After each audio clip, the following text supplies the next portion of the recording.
I'm Margaret N. Windsor, and I'm doing this one for as long as the video will go. I don't have that much time on its space.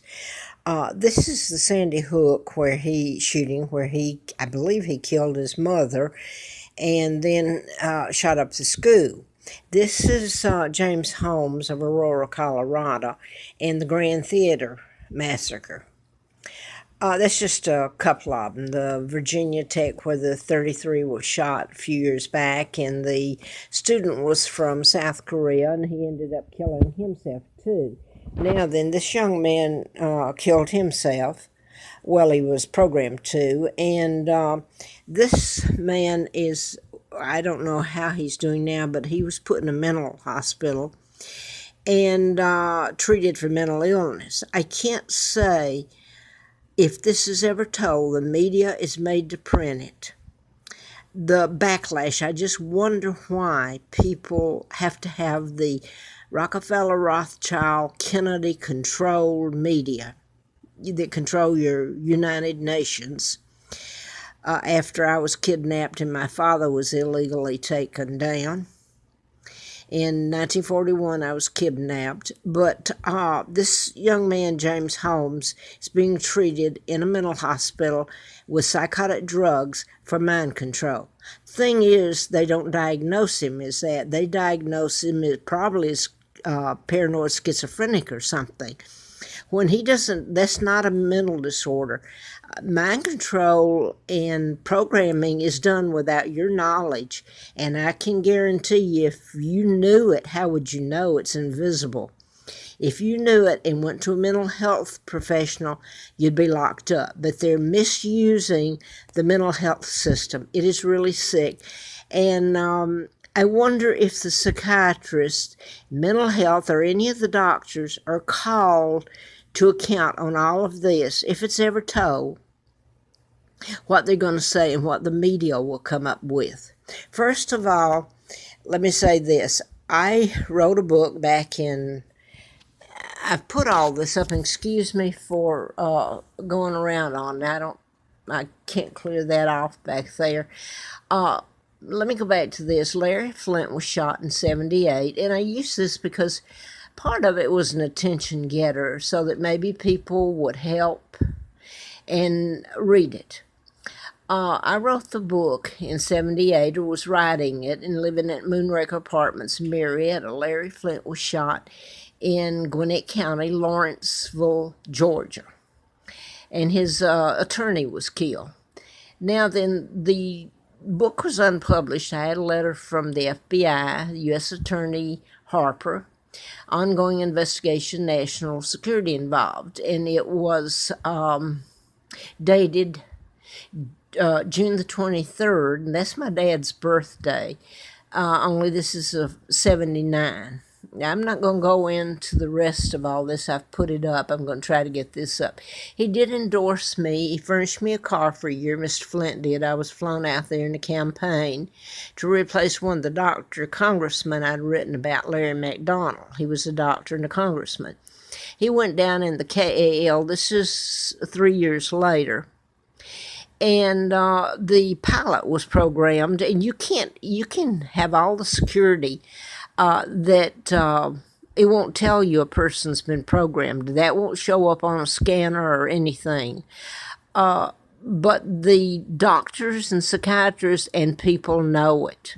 They do. The media. So I was flown out there, and Mr. Flynt, I'd never met him. When he sent his limo driver after me, the limo driver said he was Larry Flynt's best friend, but he had never been able to get through to Mr. Flynt since he'd been shot. And he told me to please give his card to Mr. Flynt and tell him to call. So I was taken to Bel Air, his home at the time, St. Cloud. And when I went in, Mr. Flynt told me, he said, "You don't have to tell me anything about yourself. I know everything there is to know." And he mentioned they were going to send me back a vegetable. By that he meant back to England. And they almost did. April Fool Day of 80. They put antifreeze in me, and Dr. Chelton met me at West Paces Ferry in Atlanta and Beecham, and it was set up. And everything went awry. I was trying to get a tox screen to see if you could neutralize and find out what had been put in me. So I'm going to leave it there. I'm going to fast forward, and the book wasn't published, of course, and fast forward to Mr. Flint.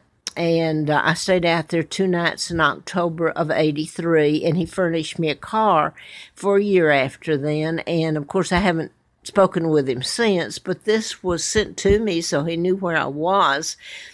April of 84 when he did the endorsement, and he says that I know who's responsible for his shooting. Now, I wrote about mind control and the misuse of it, programming. So this is what you get into with the Las Vegas should never have happened. What you get into there is the motive is in the programmers. He doesn't know he's programmed. He doesn't even know he's programmed. That's why all this. Do you think the man could really have put all that together? Then you can go back over some of the others that were mass murders, Virginia Tech, Columbine. What's some of the others? There's a lot of others, but it's the Tesla files that were stolen back in 1930 by the Illuminati, Rockefellers, Rothschilds, Bilderbergers, Kennedy. JFK helped in my kidnapping, and his dad was appointed ambassador to England by Roosevelt. All of them, your presidents, just about. Well, they have. They've known about it and been a part of it. The cover-up and the kidnapping, take down of Great Britain. And here's where I'm going to go to. This is my dad, Edward VIII.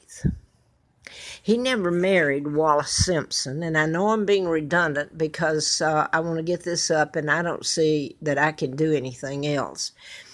My father was married to Claudia Ruth O'Keefe, who's Georgia O'Keefe. She's my aunt and my mom's sister. This was me when I was brought over here. I was brought over in 41. Now, I'm going to skip to this. This is a picture of that family. This is about 43. This is Lina Dempsey here, mother of the twins, Peggy and Carl. She had killed Carl at about a month after he was born. They were born out of wedlock. The family covered it up. And then later, about a week or two at the most, when I was dropped off by the Illuminati, and my uncle was part of it, George VI, and thus he and Elizabeth are illegal and war criminals. I was dropped off in Moulton, Alabama, rural back then, a pigsty. And the family covered the death of Peggy up. I found out later, because this man, and I have not lied, you couldn't make this mess up, and I haven't told half of it. He was a pretty decent fella, Matthew Dempsey. He retired from the Army as Master Sergeant, but I can remember one night he came in, and I was still, I don't know how old I was, probably about 6 or something. He stormed in and to his mom and Lina, they were in the kitchen. He said, "But you fed her to the pigs, but you fed her to the pigs." So she was fed to the pigs, and that's how she died. And that's just part of the horror story. Now then, I have an autoimmune disorder. I'm allergic to chemicals. And when I am around toxic fumes and closed in, my immune system attacks itself, and it can hurt your organs, the inflammation, all of them, over time, if you can't get away from it. I think it was, I know it was Jane Pauley had a program some years ago after I'd been diagnosed, which is weird. I'd never been diagnosed as having autoimmune. And she was on TV with a specialist who said, it's like turning on a light switch. You go in and you have to breathe. You smell the toxic fumes. It makes you sick, and people react in different ways, but it affects your immune system. It attacks itself. Like right now, they're working me over with a chemical that causes vertigo. really bad. I just got out of the hospital. So I think I've said enough on that. It's how they run me from one place to the other, keep me homeless and without funds. And right now, this is what I was going to say. I'm going to show this. So this is Wallace Simpson, who never married my dad. This was a double, one of them. Whole thing was a takedown of my father because he wouldn't do what the mafia, Illuminati told him to. He was the king and he was for Great Britain. And that's not how history reads it. I'm going to turn it around now because I want to say this. It's been a chemical warfare against me, plus a lot of other things done to me. While I've told only the truth. The media knew about my kidnapping, takedown of my father years ago, so have all your presidents and secretary of states. The press won't print it, and my father's picture just fell, don't worry. So it's been a harrowing thing. I get so sick, but what I wanted to focus on right now was these last few days. I came up here in '86, October 20th. Looks like I'm going to be leaving then one way or the other this October. My mom and dad were still alive and still married to each other. I do know that for sure. I know that I'm Margaret Ann Windsor, heir to the British Crown. My father had an addendum that was legal when he was forced to abdicate in December 36, and history tells you to marry Wallace Simpson. He was married to my mom. She was the Queen of England, and Sir Winston Churchill burned the Windsor files. He used to have a apartment in the White House. He, Roosevelt, then Truman, Dwight Eisenhower were all buddies. So, and my uncle had become the illegal monarch. He helped in my kidnapping. My father had moved back into Buckingham Palace, and my mom, because the day I was born, I'm Victoria the second heir to the British Crown. And it would bring him back as my power of attorney and the person that gives me advice, makes advice for me. So we coexisted there until they kidnapped me.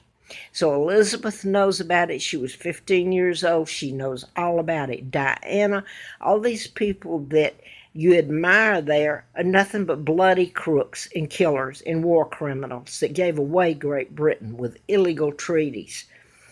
They're part of the Illuminati. The mafia is really the name for it, the global government. Now, the mind control murders came into being. I knew people were getting knocked off way back before I knew about how they were being killed with mind control. Because I'll just say this one. My husband's name was Childers. So I still have to use that, and I still have to use the name Peggy Ann. And I've been to the embassy. The Brits told me the Germans and the Americans here know it. So there's no one that doubts what I'm saying. But anyway, if I don't lose my train of thought here trying to get all this up. I guess I have lost my train. I remember way back in, I guess, about 65, we bought a house in South Park, Hazeland Square in Huntsville, Alabama. And it was from Larry, as in Lawrence. I was brought to Lawrence County. Then you get Larry McDonald, the doctor, congressman. The plane went down. You get Larry Flint or Lawrence Flint. And, it ties into patterns. And, I'm going to forget it now. It's just too much. It's an overload. I have been doing this so long, and it hasn't helped. But Larry Childress, his had the RESS on it, sold us a house. He was a barber there, and my children, I took them to have the haircuts, and he did it. He sold us a house, and not long after then, he was found in a car with, he had turned the carbon monoxide on, and he killed himself. And I knew something was wrong with that. And later, when I learned about the patterns, it was done so much that I knew that it was used on him. that he didn't just kill himself. I want to mention this one right now, and I don't have the pictures out. Gabby Gifford is one of those that, I mean, you can prove this if you get enough of it up, or just one or two. It's invisible, but these were done in patterns, the mind control murders. Gabby Gifford of Tucson, Arizona, the congresswoman, was shot, and I think about 12 shot, and I don't know if they were in a theater or probably at her convention. So she was shot. Now then, she's married to twins, which is very important in this, and Mark and Scott is the twins' name, and she's married to Mark. They're astronauts. And of course, Huntsville, where I was taken nearby, was the Space Center. Now it's still Redstone Arsenal Command Center and all that. So that in itself would help prove all of it. But now then, I see that she's come out against gun control and blaming it on, with everybody else, on you should have gun control, that the shootings wouldn't have happened in Las Vegas. Beg pardon, if you told the truth and addressed mind control, the shootings wouldn't have happened. It's programming, and this man has been defamed, and I don't know if I had went up to him with all this and he not knowing, I not knowing, I just happened to tell him, he probably would have shunned me too. So I didn't choose a subject. I didn't choose to be kidnapped and tortured all my life. There's different ways they've tortured me, believe me. So I'm a victim of the war myself. It's my name, who kidnapped me, who I am, and they've tortured me unbelievably in this country in plain sight. So I'm going to be homeless again, and this is what I want to tell, though, too. In the past, I have begged for a place to live. I have been run from one place to the other using chemicals, or didn't have the money. And I would go out to the National Forest and camp. And there's a North Creek campground, which you pay to stay there. It has water and a toilet, and it has a host out there. And I would go out there. It's not too far from here. It's in Buchanan, Arcadia, Virginia. And I'm just going to mention the last time that I was out there, the time before it happened. I found myself, because they'd run me so much with chemicals and I'd have to leave. I wonder how many motels I've left. I've paid for the week or the month till I learned to do better, that I'd have to leave after a couple of days because the fumes were so bad, or I'd die. And I wonder, when I'm being run out and my rent's up in these places here, and most of them are owned by the same people, and I'm not going to mention it, but I've tried to leave. It's not just them. The others, the Americans, do it.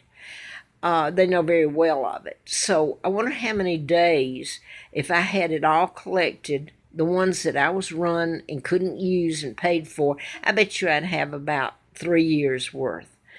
And nobody wants you to tell this. They don't want you to tell the truth, like the Dempseys. Oh no, they didn't like it when I found out about being kidnapped and who I am. They didn't.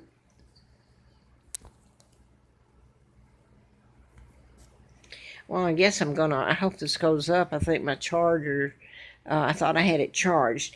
Anyway, I did want to get this up if I can. A few weeks ago, I couldn't afford the last week's rent here, so I went out. I couldn't get anybody to help me, so I went out to the North Creek, and boy, they met me. I stayed out there. I stayed out there almost 2 weeks. They soaked my tent, a brand new tent, with chemicals. It was soaked with chemicals. I got vertigo out there, which I don't usually get unless it's a certain fume. So they've started using that on me. They came up, and I heard a woman, they had the bear dogs up there, and I heard her say, how would you feel if you were this woman and begging and nobody would help you? And they actually had trucks out there that they had gone in